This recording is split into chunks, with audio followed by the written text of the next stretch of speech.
Assalamualaikum warahmatullahi wabarakatuh. Innal hamdalillah nahmaduhu wa nasta'inuhu wa nastaghfiruh wa na'udzu billahi min syururi anfusina wa min sayyiati a'malina. May yahdihillahu fala mudilla lahu wa may yudlil fala hadiyalah. Asyhadu an la ilaha illallah wahdahu la syarika lah wa asyhadu anna Muhammadan abduhu wa rasuluh. Allahumma sholli ala nabiyyina Muhammad wa ala alihi wa sahbihi ajmain, amma ba'd. Bapak-bapak dan ibu-ibu sekalian, jamaah ketarjian yang dimuliakan Allah, alhamdulillah pada malam yang cerah ini kita masih diberikan oleh Allah Subhanahu wa taala nikmat yang berupa kesehatan dan juga kesempatan, sehingga kita masih bisa istiqomah dalam upaya kita tafaqquh fiddin, mendalami agama melalui kajian ketarjian di malam hari ini.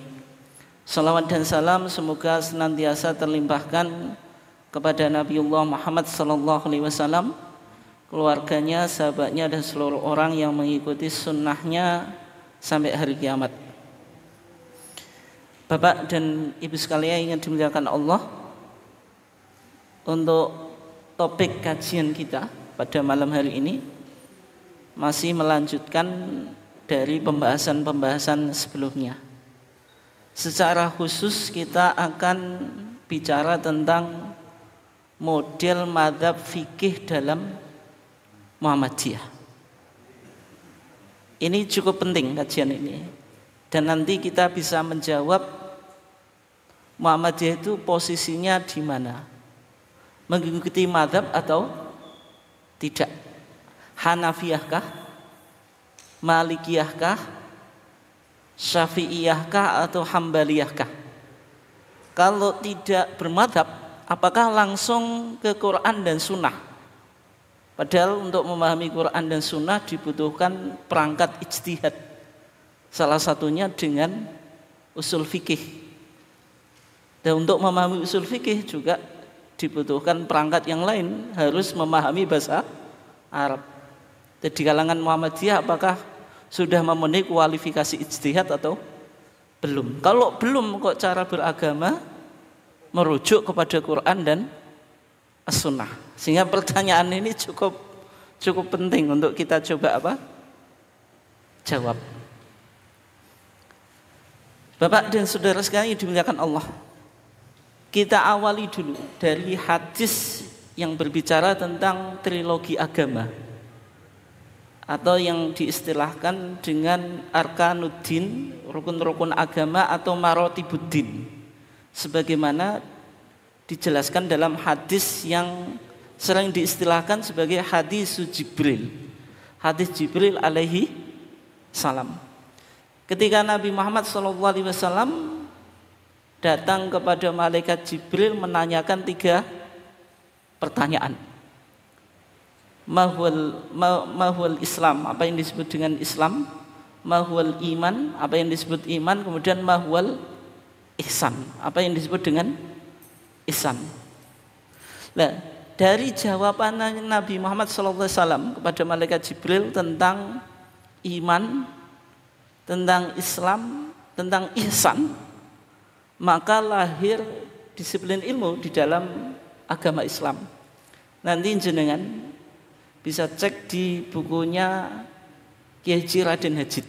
Di semua referensi yang saya sebutkan itu dari referensi Muhammadiyah. Nah, di bukunya Raden Hajid ini tokoh yang cukup penting, karena beliau yang mendokumentasikan pemikiran keagamaan Kiai Dahlan. Kiai Dahlan itu enggak menulis kitab, tapi pemikiran keagamaannya Kiai Dahlan itu ditulis oleh Kiai Haji Raden Hajid. Bukunya kecil Pak Bu, namanya Pelajaran Kiai Haji Ahmad Dahlan. Di halaman 95 di sana disebutkan dari arkanuddin, yaitu iman, Islam dan ihsan. Itu lahir 3 disiplin ilmu Yang pertama, dari iman lahir ilmu tauhid. Ada yang menamakan ilmu kalam, ada yang menamakan aqaidul iman, ada yang mengatakan berbagai macam istilah ya itu. Ilmu akidah dan seterusnya ya. Dari jawaban Nabi terhadap ma huwal Islam, maka lahir ilmu fikih. Ilmu fikih itu bicara tentang apa yang dilakukan oleh anggota badan. Lahir ilmu furu' itu. Ilmu furu' ini nanti lawannya ilmu usuluddin. Kalau usuluddin bicara tentang apa? Akidah, tauhid atau teologi. Bisa juga disebut ilmu madhab, karena dalam fikih itu lahir berbagai macam apa? Madhab. Tapi yang terkenal itu diistilahkan dengan al-madhahib al-arba'ah, madhab 4. Tapi di luar itu ada juga madhab-madhab di luar madhab 4. Dari jawabannya Nabi terhadap pertanyaan, ya Muhammadu akhbirni anil ihsan, wahai Muhammad, tolong kasih tahu saya tentang makna ihsan. Maka dari jawabannya Nabi itu lahir ilmu tasawuf. Ini suatu saat penting untuk kita jawab, Pak. Karena Muhammadiyah itu sebenarnya posisinya terhadap tasawuf itu menerima atau menolak gitu. Nah, apakah Muhammadiyah bertasawuf? Itu kan juga penting untuk dijawab. Kalau menerima tasawuf, kenapa kok Muhammadiyah enggak berthariqah? Karena konsekuensi dari tasawuf itu apa? Melakukan thariqah. Menjadi murid dibimbing seorang mursyid gitu. Ada berbagai macam thariqah, Syadiliyah, Qadiriyah, Naqsabandiyah, Syatiriyah dan seterusnya. Ya Muhammadiyah thariqahnya apa gitu. Ini kan penting untuk kita jawab, tapi enggak pada malam hari ini ya. Nah, ilmu tasawuf bisa juga disebut ilmu ihsan, ilmu akhlak, ilmu tazkiyatun nafs dan seterusnya.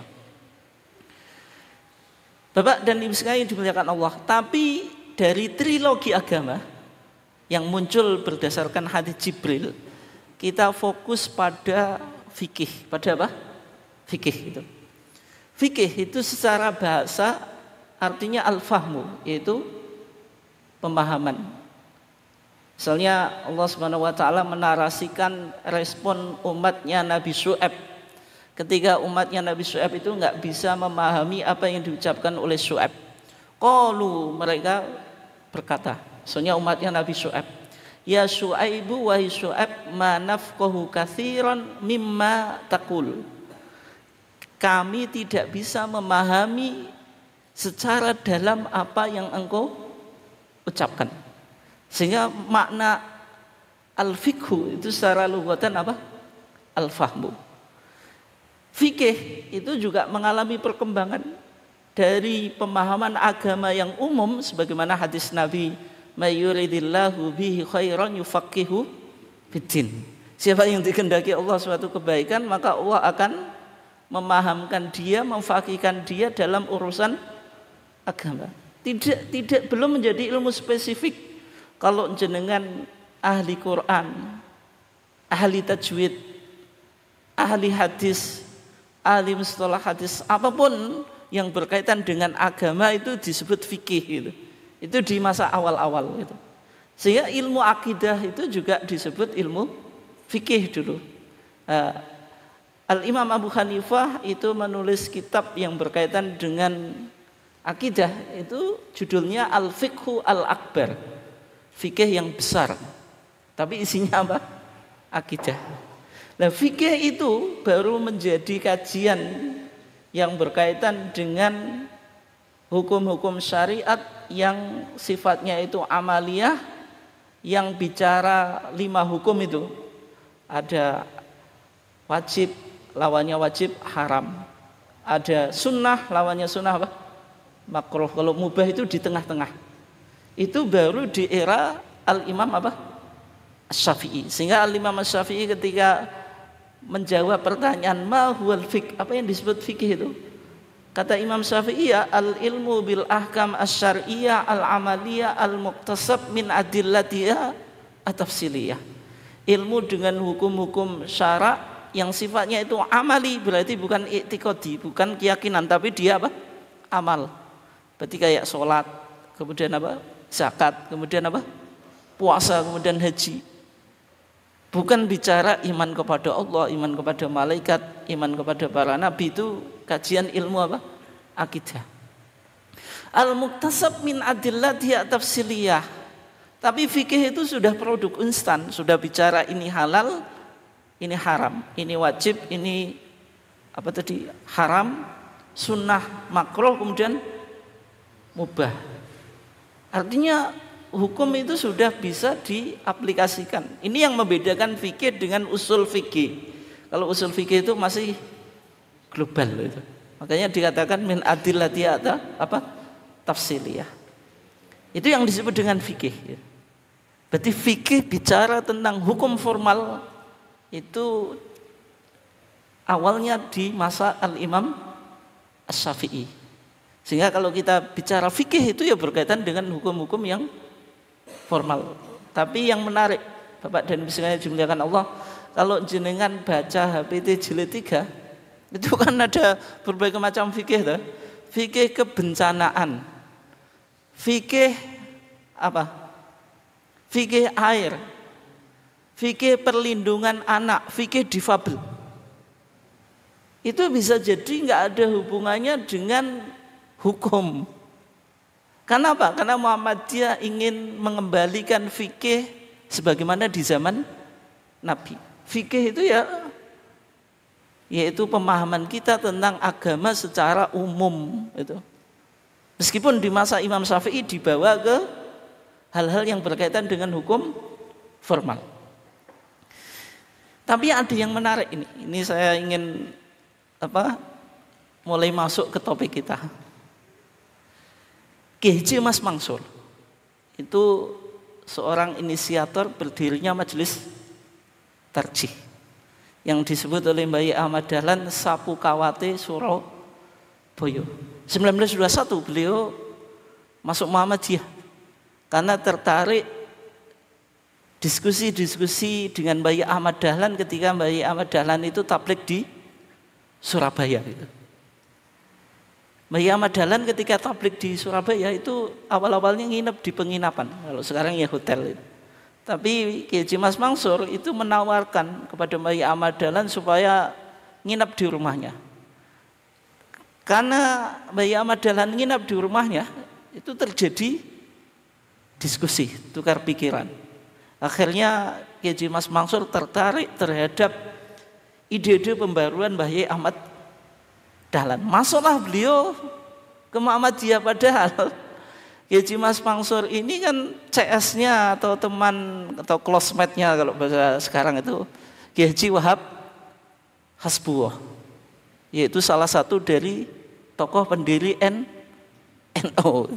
Kok bisa beralih gitu loh, tertarik kepada pemikiran Mbah Ahmad Dahlan. Nah ketika Kiai Haji Mas Mansur masuk Muhammadiyah, Mbah Ahmad Dahlan itu ngomong, wis tak cekel Sapu Kawate Surabaya. Kiai Haji Mas Mansur disebut Sapu Kawat, menunjukkan sosok yang memiliki karismatik dan pengaruh yang luar biasa di dalam Islam di Indonesia atau secara spesifik Islam di Surabaya atau di Jawa Timur. Kiai Haji Mas Mansur ini yang banyak mempengaruhi pemikiran keagamaan Muhammadiyah itu. Jadi kalau kita bicara tentang teologi sosial, Bapak dan Ibu sekalian dimuliakan Allah, itu tokohnya Mbah Ahmad Dahlan. Tajdid sosial, tajdid dalam 3 hal itu, mulai schooling pendidikan, feeding, menyantuni fakir miskin, yatim piatu, healing kesehatan, itu ya peletak dasarnya, founding father, pendiri Muhammadiyah itu Kiai Haji Mbah Ahmad Dahlan. Tapi kalau kita bicara pemikiran keagamaan Muhammadiyah, itu Kiai Haji Mas Mansur. Tapi rata-rata orang Muhammadiyah itu tidak begitu akrab dengan pemikiran Kiai Haji Mas Mansur. Kiai Haji Mas Mansur dalam salah satu pidatonya Beliau menerangkan tentang 6 tahap perkembangan tasyri' Islami, bagaimana historitas munculnya hukum dalam sejarah. Yang pertama di masa Nabi.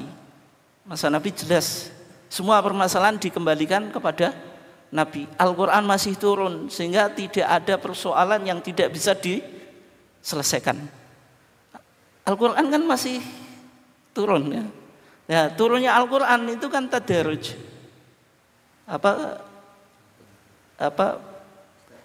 Step by step atau gradually gitu, untuk merespon perkembangan zaman.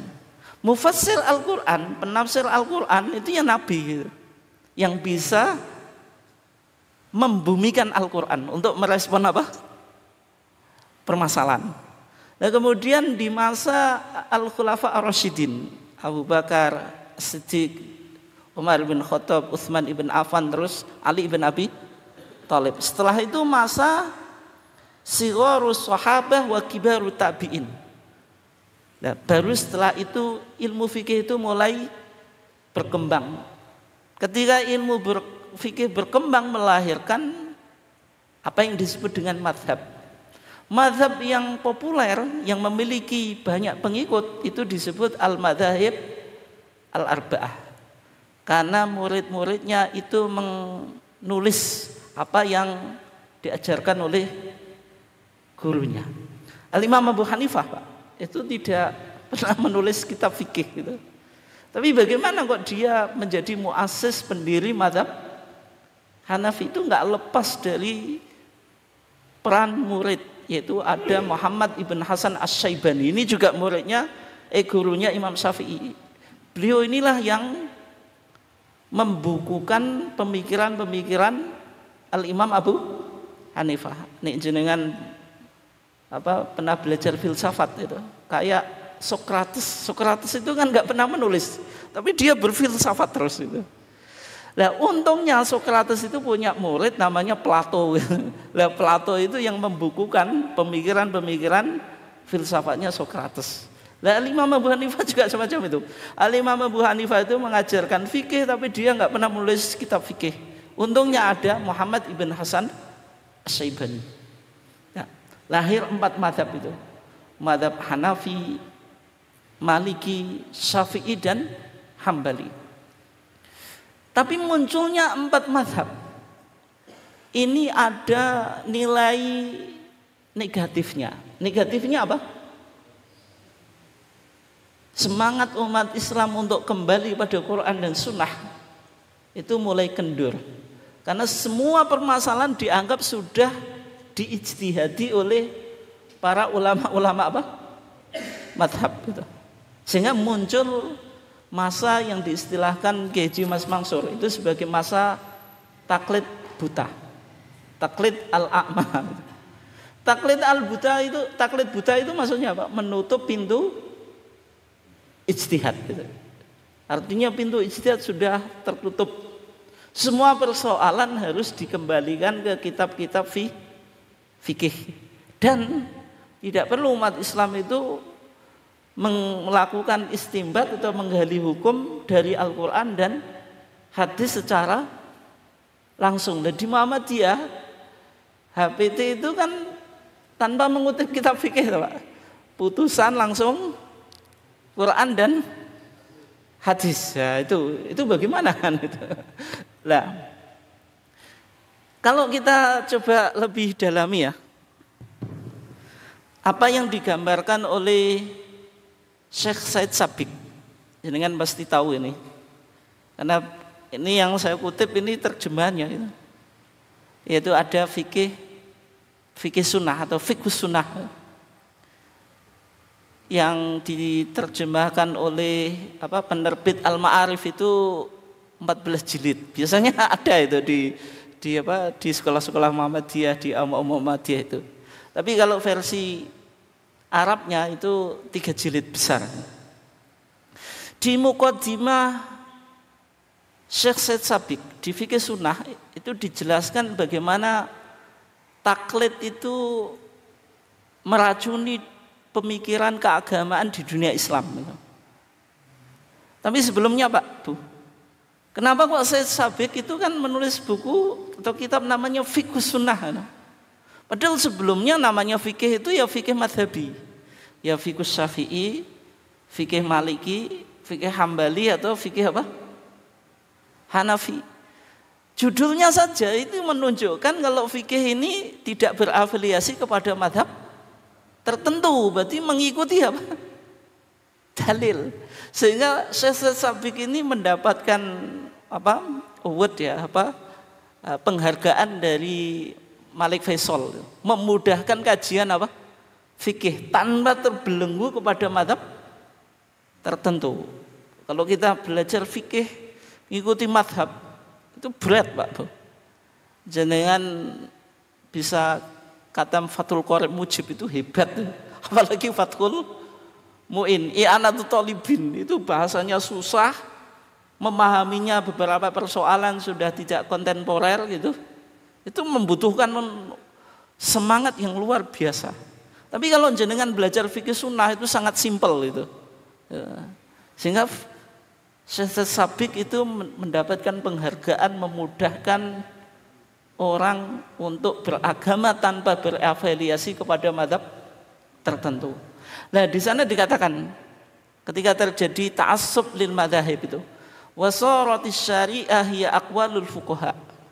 Yang disebut syariah itu aqwalul fuqaha, pendapat para ahli fikih. Sehingga ketika membahas persoalan, oh ini menurut imam siapa gitu? Menurut Imam Syafi'i, Hanafi, Hambali atau misalnya Maliki. Wa aqwalul fuqaha hiya syariah, pendapat-pendapat para ahli fikih itu juga syariah. Nah, kita di Muhammadiyah nih Pak Bu. Jenengan kalau bicara hukum itu dibicarakan ini pendapat siapa atau enggak? Atau langsung dalil Quran dan Sunnah? HPT ya. HPT itu isinya dalil dari Quran dan Sunnah tanpa jenengan detailkan ini pendapatnya imam siapa. Kan beda Pak. Tapi kalau jenengan baca hasil LBM, Lembaga Bahsul Masail, itu namanya apa itu? Ada bukunya saya punya Pak. Itu sampai 1926 sejak berdirinya NU sampai 2015, besar gini. Kalau kita baca isinya ya hanya nukilan kitab-kitab kuning, jauh sekali dengan HPT. Kalau HPT itu kan putusan atau fatwa berdalil Quran dan As-Sunnah. Tapi kalau LBM itu dalilnya itu ibarah atau redaksi kitab kuning, karena cara beragamanya beda. Kalau kita semangatnya kembali pada Quran dan Sunnah, tapi kalau LBM Lembaga Bahsul Masail itu menggunakan acuan apa yang mereka istilahkan al-kutub al-mu'tabarah, kitab-kitab yang otoritatif dengan bersandar pada mazhab 4, secara khusus mazhab apa? Syafi'i gitu. Sehingga model fatwanya itu beda gitu. Dari sini maka lahir rumusan ahlu sunnah wal jamaah. Islam yang benar itu Islam dalam frame ahlu sunnah wal jamaah. Nanti disandarkan pada hadis iftiraqul ummah, bahwasanya umat ini akan terpecah menjadi berapa? 73. Kata Nabi, sataftariqu ummati ala 73 firqatan. Umatku ini akan terpecah menjadi 73. Kulluha finnar illa wahidah. Semuanya masuk neraka kecuali satu. Para sahabat bertanya, qalu wa ma hiya ya Rasulullah? Kelompok yang selamat itu kelompok apa ya Rasulullah? Rasulullah menjawab, ma'ana alaihi wa ashabi. Mereka yang berpegang kepada manhaj atau metodologi beragama saya dan para sahabatku. Sehingga nanti lahir rumusan ahlu sunnah wal jamaah. Dari trilogi agama yang kita kaji tadi, Bapak dan Ibu sekalian diberitakan, wah ada iman, ada Islam, ada ihsan. Iman bicara tentang akidah, tauhid. Islam bicara tentang fikih. Ihsan bicara tentang tasawuf. Sehingga dirumuskan ini Rumusan Aswaja versi Ibnu Ashir Al-Maliki. Tapi kalau di Indonesia enggak terkenal, Pak. Tapi kalau kita di Mesir atau di negara yang lain, ini cukup terkenal itu. Pandangannya Ibnu Ashir. Kalau orang-orang Maroko itu, anak kecil itu kalau habis ngapalin Quran, ngapalin kitab Ibnu Ashir namanya. Ya. Di sana dikatakan fil aqdil asy'ari wa fikhi maliki wa fi tariqatil junaid saliki. Dalam akidah mengikuti Al-Imam Al-Asy'ari, Abul Hasan Ali ibn Ismail ibn Abi Basar Al-Asy'ari. Kemudian dalam fikih mengikuti Imam Malik. Jadi kalau kita di Indonesia tinggal mengganti fikihnya saja. Wa fikih Syafi'i itu. Wa fi tariqatil junaid saliki, dalam masalah thariqah mengikuti thariqah atau tasawuf Imam siapa? Junaid, yang ia disebut sebagai imamu ahli tasawuf. Imamnya ahli tasawuf itu Al-Imam Al-Junaid Ibn Muhammad Abul Qasim. Mungkin jenengan di Muhammadiyah itu Junaid saja itu mungkin ada yang baru dengar sekarang itu. Berarti jenengan enggak mengikuti rumusan Ahlussunnah Jamaah. Kalau Al-Imam Abul Hasan Al-Asy'ari itu mungkin kadang-kadang dengar. Tapi kalau fikih itu jelas populer itu. Akidah itu agak sedikit populer. Kalau tasawuf itu sama sekali. Jenengan ikut tasawufnya siapa? Oh, tokoh tasawuf saja enggak pernah dengar gitu.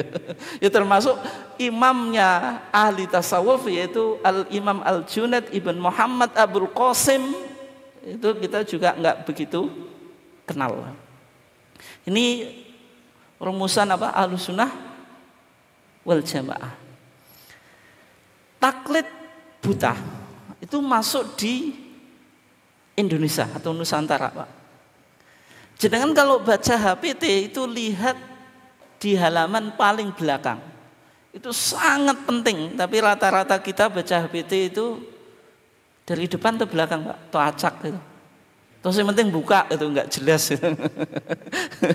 Padahal yang paling penting itu di belakang itu ada penerangan tentang hal tarjih. Di sini menjelaskan tentang posisi tarjih di dalam Muhammadiyah. Kenapa kok Muhammadiyah itu penting untuk mendirikan majelis tarjih? Nah, di antaranya ketika itu terjadi taklid buta itu. Coba saya baca ya. Baiklah, kami memberi sedikit keterangan bahwa perselisihan faham agama, masalah agama sudahlah timbul dari dahulu, dari sebelum lahirnya Muhammadiyah. Jadi ada perbedaan itu sudah muncul sejak Muhammadiyah belum berdiri. Di antaranya karena masing-masing memegang teguh pendapat seorang ulama. Opo jere Imam Syafi'i. Nanti dalam mazhab Syafi'i banyak imam, ada Imam Nawawi, Imam Rafi'i, Ibnu Hajar Al-Haytami, Imam Romli dan seterusnya. Atau nanti mengerucut lagi, opo jere kiai kan itu. Sepokoknya dawe kiai gak usah bantah. Rungok wae. Nderek kiai selamat gitu. Ya kalau pemilu itu kan rame itu, Pak. Sing penting nderek kiai itu. Tapi jenengan gak patut ngandel. Atau yang tersebut di suatu kitab, maksudnya apa jere kitab kuning. Padahal kitab kuning itu bisa jadi menampilkan hadis dhaif, bahkan maudhu. Nek jenengan hanya berdasarkan kitab kuning, maulidan ada, Pak, dalilnya itu. Disandarkan pada Rasulullah sendiri itu.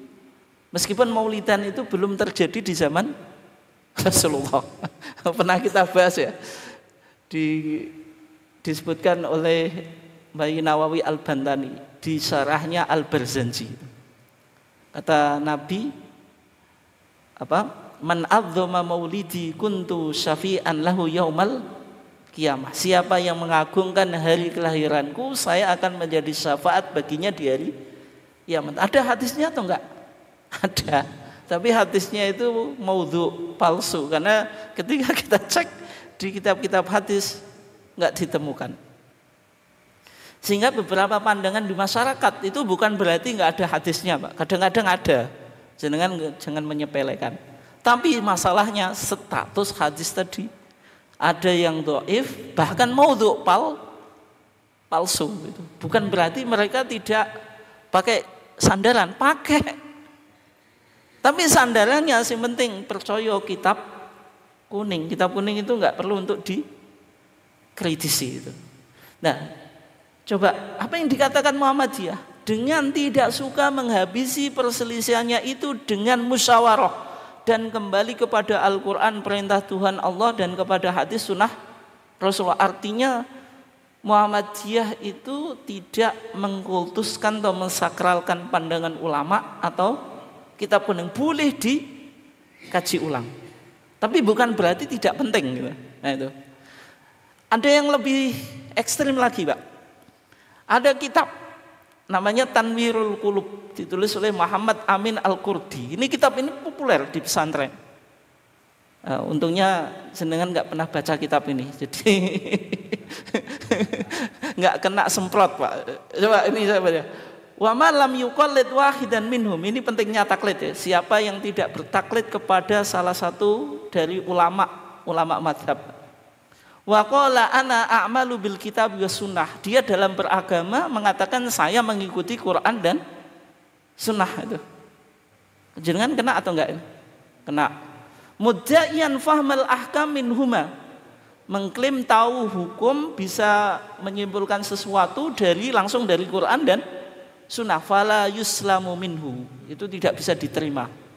Bal orang itu, Pak, coba didengerin. Huwa mukhti'un, dia salah, dholun, sesat untuk dirinya sendiri, mudhillun, menyesatkan orang lain. Siyama fi hadzal zaman alladzi amma fihi al-fisqu, terutama di zaman ini yang banyak kefasikan. Wa kathurat fihi da'wal batilatu, banyak ada klaim-klaim kebatilan. Li'annahu istadhara ala a'immatid din, karena dia menganggap melebihi atau menganggap dirinya di atas para imam madhab. Wa wadunahum, padahal tidak ada apa-apanya. Fil ilmi, ilmunya jelas nggak sebanding. Kita Quran saja nggak hafal, hadis saja juga kitab nggak lengkap, fikih saja mungkin nggak tahu gitu. Wal adalah, integritasnya. Integritas itu maksudnya akhlaknya, komitmen dalam beragama. Kita itu kan nggak begitu. Itilah mengkaji beberapa permasalahan. Mengaji saja kita itu jarang-jarang gitu. 1 bulan itu bisa dihitung, Pak. Banyak ngopinya daripada ngajinya gitu. Tapi kalau para ulama kita lebih banyak ngopi itu ngaji. Lebih banyak ngajinya. Nah, tapi pandangan ini tentu kita nggak sepakat ya. Seolah-olah kalau kita beragama merujuk ke Quran dan Sunnah itu berarti tadi apa? Salah, dholun, sesat untuk diri kita, mudhilun, menyesatkan orang lain, karena diwajibkan apa? Taklid. Nah, sehingga Muhammadiyah itu kan termasuk gerakan pembaruan. Di konteks Indonesia nanti ada kaum tua dengan kaum muda.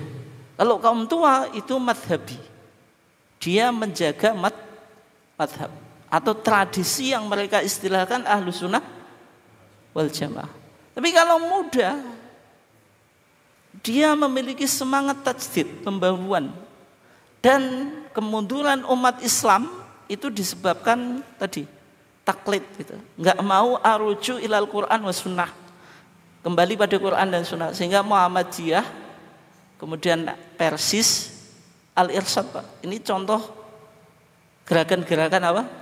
Pembaruan di Indonesia, memiliki semboyan aruju ilal Quran was sunnah, kembali pada Quran dan sunnah. Meskipun jargon ini, Pak, itu kadang-kadang sekarang masih diketawain. Loh, kok diketawain? Coba aruju, rujuk itu kan kembali. Rujuk itu istilah fikih, Pak. Istilah fikih dalam fikih pernikahan. Lawannya rujuk apa? Tolak. Jadi Al-Quran Muhammadiyah itu dulu pernah mentalak Al-Quran, sekarang baru rujuk. Itu kalau pakai istilah Al-Quran, istilah bahasa Arab. Kalau istilah bahasa Indonesia kembali pada Quran dan Sunnah, kembali. Makanya tokoh-tokoh mereka Pak sering ngejek Muhammadiyah.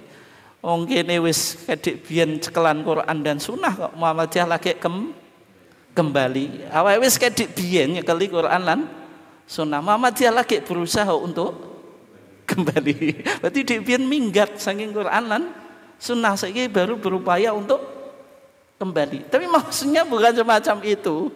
Makna aruju ilal Quran was sunnah itu maksudnya apa? Menjadikan Al-Quran dan Sunnah itu sebagai sumber atau referensi dalam beragama. Yang kedua, semua permasalahan meskipun itu sudah diijtihati oleh para ulama, bisa jadi ada kajian ulang sehingga ijtihad ulama di abad pertengahan itu tidak harus diterima secara mentah.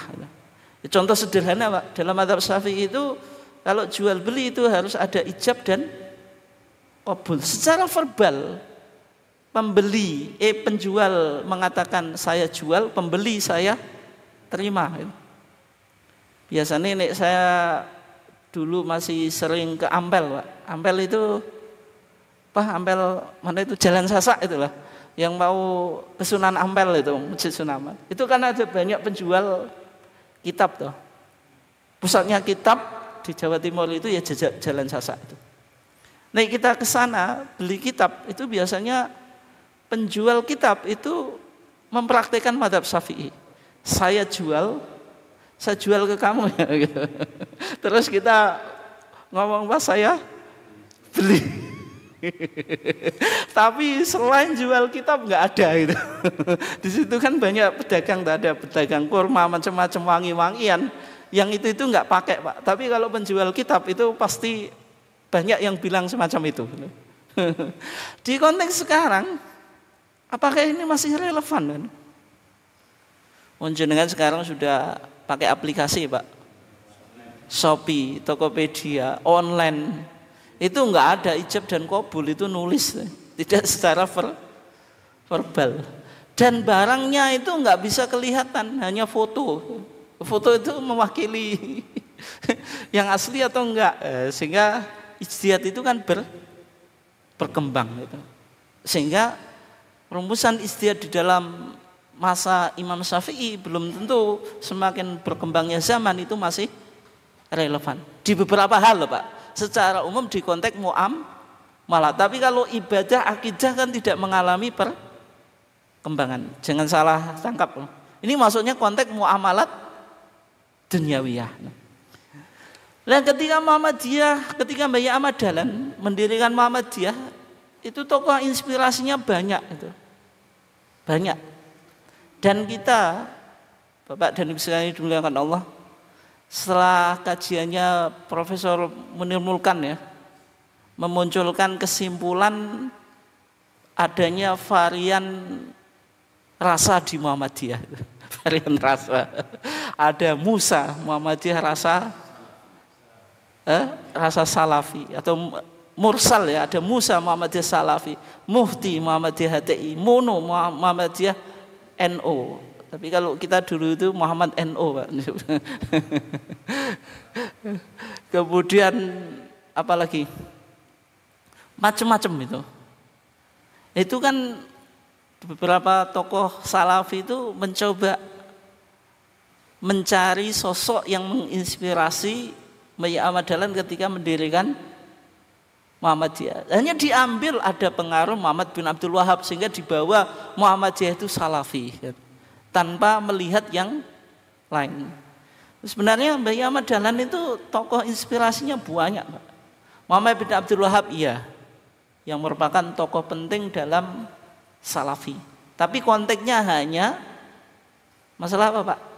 Akidah, secara khusus TBCS. Syekh Ahmad Khatib Al-Minangkabawi. Ini mazhabnya Syafi'i tapi dia nggak anti pembaruan. Suka baca karya-karyanya Muhammad Abduh.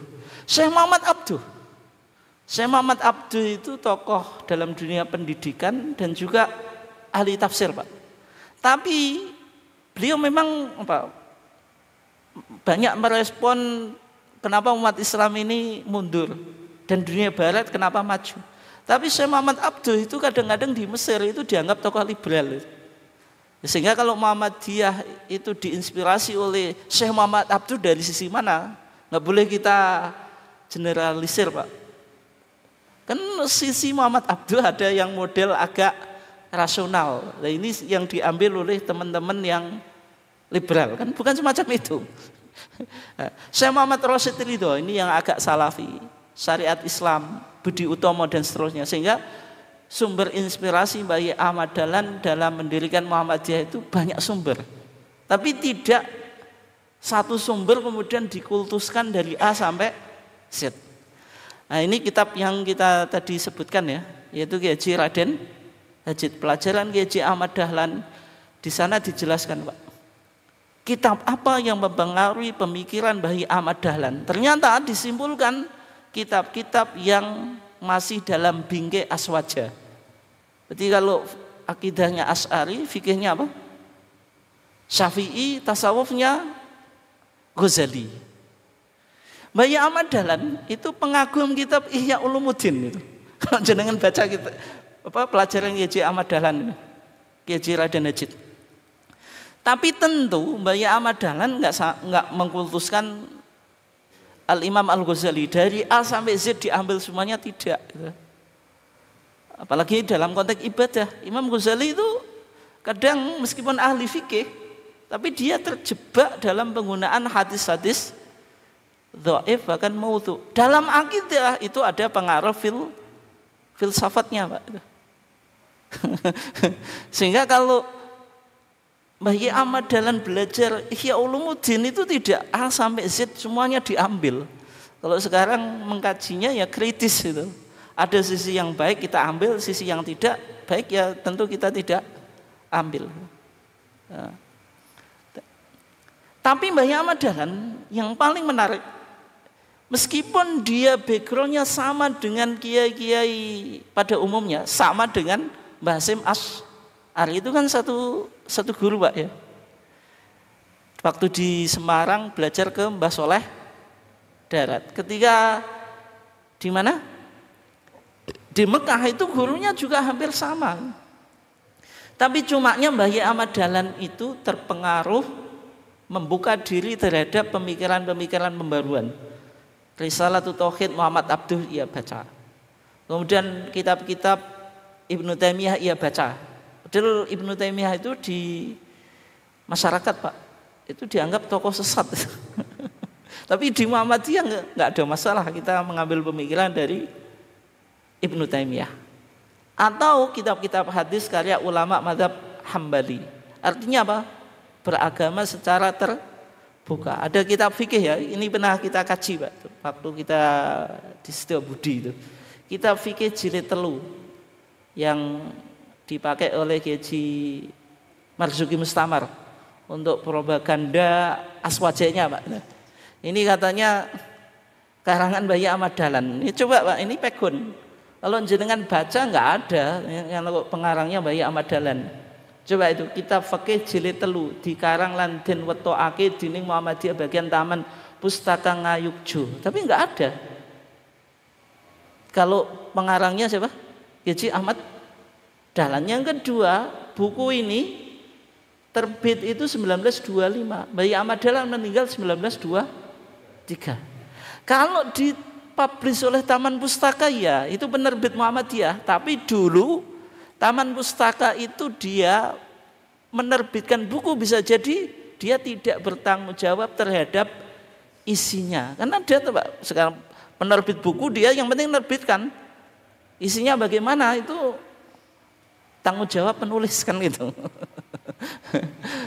Tapi sama Kiai Haji Marzuki Mustamar itu dipaksa kalau ini karangannya Bayi Ahmad Dahlan. Sehingga Bayi Ahmad Dahlan itu sama dengan Mbah Hasyim Asy'ari, satu guru. Tapi man ba'dahu, pengikutnya ini yang bermasalah, yang menyimpang dari ajaran Bayi Ahmad Dahlan itu. Nah sekarang 1927 berdirinya Majelis Tarjih. 1928 Kiai Haji Mas Mansur terpilih menjadi ketua pertama Majelis Tarjih. 1929 lahir Kitabus Shalah, Pak, itu. Ini kitab yang paling penting. Dan nanti jenengan bisa analisa Muhammadiyah masih mengikuti madhab atau tidak. Jawabannya sudah tidak mengikuti madhab. Misalnya apa? Kitabus Shalah 1929 ya. Ini sampai jam berapa ya? Jam berapa, Pak?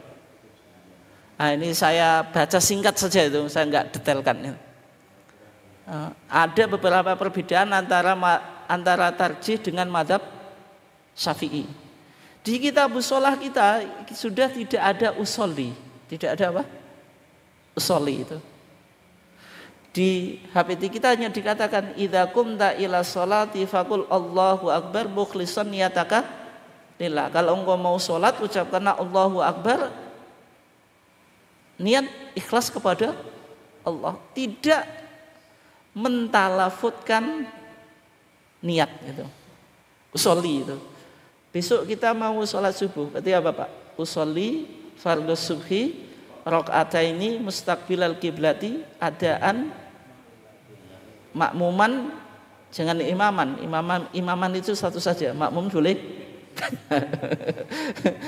Fardhon lillahi ta'ala itu talafut biniat. Jadi HPT kita nggak ada. Dan ternyata kalau kita cek di Al-Muhadzab, memang ada sebagian pendapat ulama mazhab Syafi'i yang dia tidak mensunahkan talafut karena inti niat itu kan dalam hati. Coba, Pak.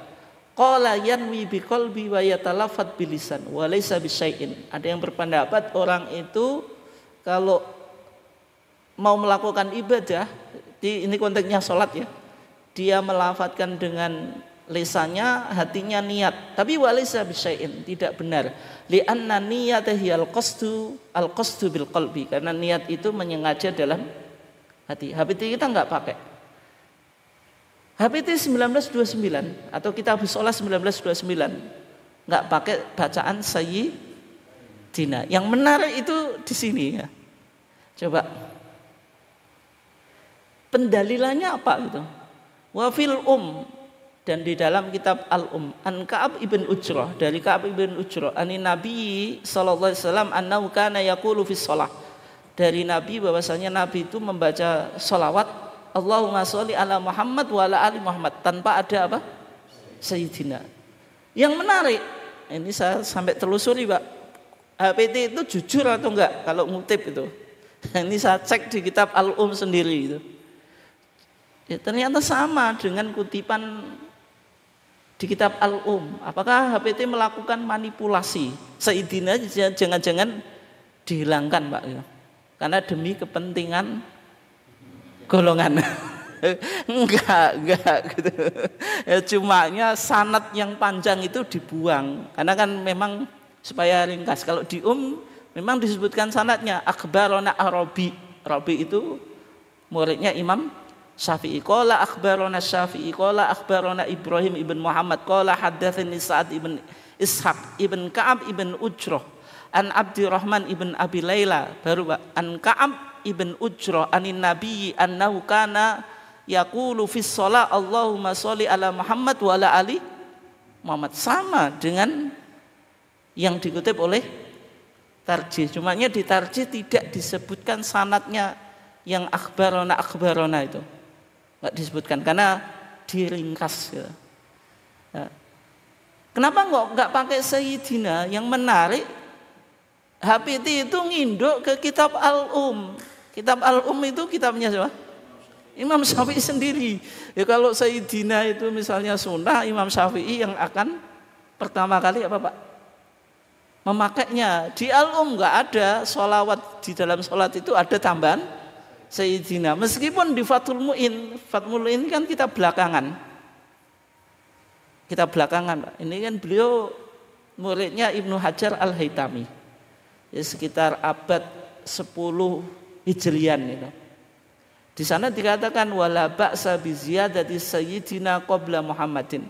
Enggak mengapa ditambahi Sayyidina sebelum Muhammad, berarti Sayyidina Muhammad, tapi bahasanya itu la ba'sa itu tidak ada masalah. Di I'anatu Thalibin itu dikuatkan malah bal hiyal aula, bahkan itu yang lebih utama, sehingga lahir pandangan kalau kita baca sholawat itu ya ditambahi Sayyidina. Tapi ketika mau HPT atau kita busolah kita nggak pakai Sayyidina, itu justru sesuai dengan Imam Syafi'i. Berarti kita lebih Syafi'iyah atau enggak? Iya kan, mengikuti apa Pak? Pendiri madzhab Syafi'i sendiri kan ini. Sehingga Muhammadiyah melenceng dari Ahlussunnah wal Jamaah. Yang enggak, kita konteks Sayyidina meskipun cukup lama menjadi politik identitas, itu ternyata dalil kita kitab Tapi untungnya warga Muhammadiyah karena enggak pernah tahu HPT Pak, yo enggak ada yang menjawab. Kita enggak pakai Sayyidina itu landasannya itu kitabnya Imam Syafi'i, enggak ada Pak. Nah, itu ya, itu contoh yang ada dalam kitabus shalah. Ya meskipun misalnya ini saya kasih contoh satu lagi ya. Doa iftitah, varian doa iftitah ini lama menjadi politik identitas Pak. Mungkin baru-baru saja kita tidak banyak mempersoalankan antara Allahumma ba'id dengan wajah tu atau Allahu Akbar kabiro. Di HPT Kitabus Shalah kita 1929 itu sudah menyebutkan dua macam doa iftitah. Allahumma ba'id jelas. Kemudian wajah tu, tapi dikutip secara sempurna Pak. Sama dengan kitab Al-Muhadzab. Kitab madzhab apa? Syafi'i, sampai astaghfiruka wa atubu ilaik, tidak hanya sampai wa ana minal muslimin. Jangan cek di HPT. Tapi tidak diawali ini wajah tuh, ada ininya atau enggak Pak? Ini kita madzhab Syafi'i lah, Al-Muhadzab yang ditulis oleh Al-Imam Abu Ishaq Asy-Syirazi. Ini Pak. Wal afdalu ayyakula ma rawahu Ali bin Abi Thalib karamahullahu wajhahu anna nabiyya kana idza qama ilal maktubati kabbara wa qala wajjahtu. Enggak ada ininya, enggak ada. Terus wajah itu dibaca secara lengkap, tidak digabung apa Pak? Allahu akbar kabira walhamdulillahi katsira wa subhanallahi bukratan wa asila, terus ini wajjahtu. Sehingga kita lebih Syafi'iyah lebih Syafi'iyah itu daripada ya cumanya kita dianggap sudah keluar dari madzhab Syafi'i. Sehingga kesimpulan kita Pak, karena keterbatasan waktu kita sudah jam 9, saya harus selesaikan itu. Kesimpulan kita bahwasanya madzhab itu tetap penting di dalam Muhammadiyah. Mazhab itu menjadi bahan pertimbangan acuan kita dalam upaya kembali pada Quran dan As-Sunnah. Tetapi mazhab tidak ditelan mentah dari A sampai Z kemudian kita ambil semuanya gitu. Sehingga Muhammadiyah tidak bermadzhab dan juga tidak anti apa? Mazhab. Tidak bermadzhab tapi jangan berhenti. Tidak anti madhab, berarti kalau tidak anti madhab kita kuning tetap penting. Kalau kita bermuhammadiyah Quran dan Sunnah tanpa ilmu perangkat Pak, ya terus ijtihadnya nanti yang ngawur kok. Kan itu. Karena namanya ijtihad itu harus tetap mempertimbangkan pendapat ulama gitu. Meskipun HPT kita nggak muncul pendapat ulama, tapi dalam sidang itu pasti memunculkan pendapat ulama. Dan bedanya kita ngaji tarjih dengan yang baca sendiri Pak, itu beda. Kalau kita ngaji tarjih kayak gini tahu sejarahnya. Oh posisi Muhammadiyah sama dengan mazhab ini, kadang beda. Itu kita tahu. Tapi kalau jenengan baca HPT sendiri, ya HPT nggak bakal banyak bunyi gitu. Masa cuma pendapat terus dalil kan? Gimana cara menyimpulkan kan? Itu perlu untuk dikaji ya, termasuk dengan kajian-kajian kayak seperti ini. Mungkin itu saja. Ini ada pertanyaan atau enggak? Satu ya, 5 menit, enggak sampai 5 menit ya. Gimana?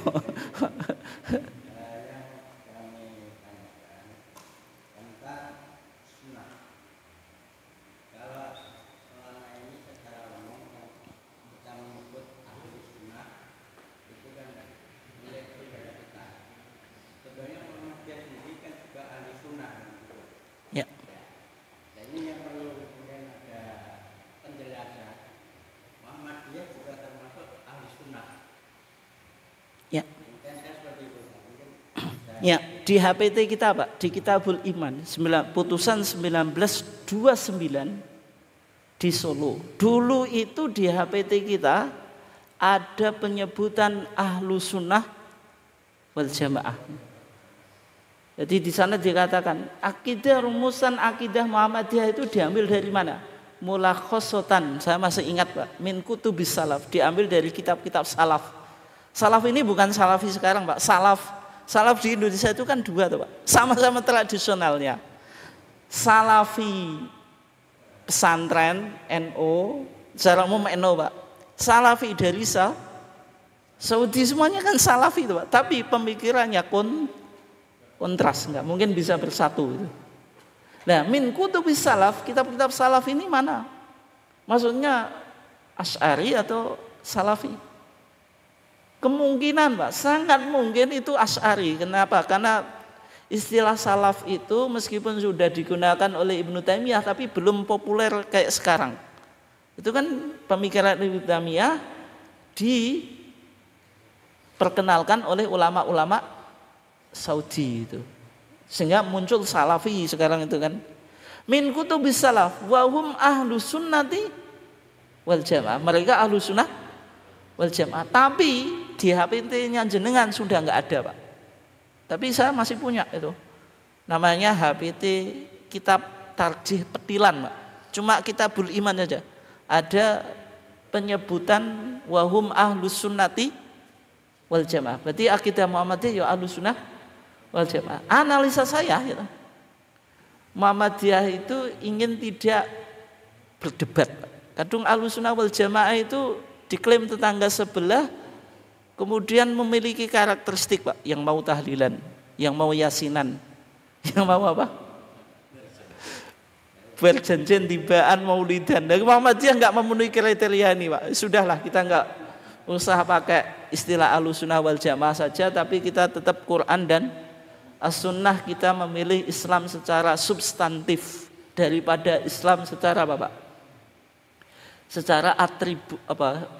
Istilah saja Ahlussunnah wal Jamaah, tapi dipahami dengan tadi Pak, amalan-amalan yang ada di Nusantara. Mungkin itu saja. Apa? Mungkin itu salah satu analisa kenapa kok HPT kita Kitabul Iman itu menghilangkan Ahlussunnah wal Jamaah. Tapi yang menarik dulu Pak Jalnawi Hadikusumo. Pak Jalnawi Hadikusumo itu anaknya siapa? Ki Bagus Hadikusumo. Menulis buku namanya Muhammadiyah Ahlussunnah wal Jamaah. Di antara argumentasinya Pak, Muhammadiyah melakukan amal sosial ketika itu yang lainnya itu jarang melakukan amal sosial Pak. Lewat pendidikan, panti asuhan dan seterusnya. Enggak ada yang mengatakan gerakan sosial Muhammadiyah itu jelek. Muhammadiyah sesat, enggak ada. Itu bukti kalau Muhammadiyah Ahlussunnah wal Jamaah. Yang kedua, salah satu tokoh Islam tradisional Pak, kiai itu sowan ke tokoh-tokoh Muhammadiyah di Jogja. Ketika masuk rumahnya melihat tumpukan kitab-kitab kuning gitu. Kiai itu ketika pulang itu bingung, Muhammadiyah katanya Quran dan Sunnah yang nggak ada kitab-kitab kuning. Kok ulama-ulama Muhammadiyah pegangannya kitab-kitab kuning? Yuk bingung dia gitu.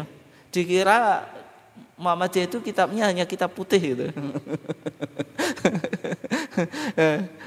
Itu beberapa alasan Pak Jalnawi Hadikusumo ya untuk menyimpulkan kalau Muhammadiyah itu ya tetap dalam bingkai Ahlussunnah wal Jamaah. Mungkin itu saja karena sudah jam 9:10 ya. Kurang lebihnya mohon maaf. Wassallallahu ala nabiyina Muhammad wa ala alihi wasallam. Wassalamualaikum warahmatullahi wabarakatuh.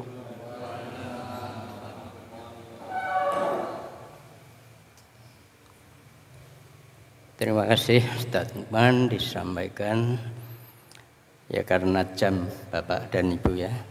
Adik-adik kita udah ngantuk, ngelilir deh ya.